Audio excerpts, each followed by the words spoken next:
Everyone, welcome to my channel.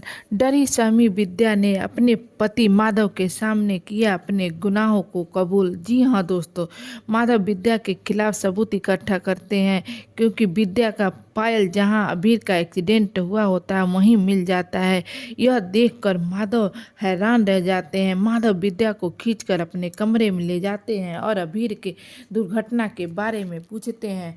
विद्या माधव के सामने सच नहीं छिपा पाती और अपना गुनाह कबूल कर लेती है।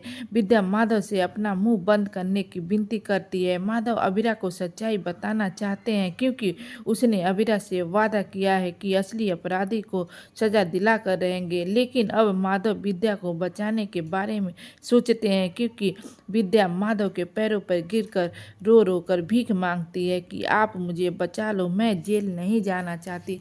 सो में आगे क्या होगा, ऐसे न्यू अपडेट के लिए प्लीज़ हमारे चैनल को लाइक करें, सब्सक्राइब करें। Thank you.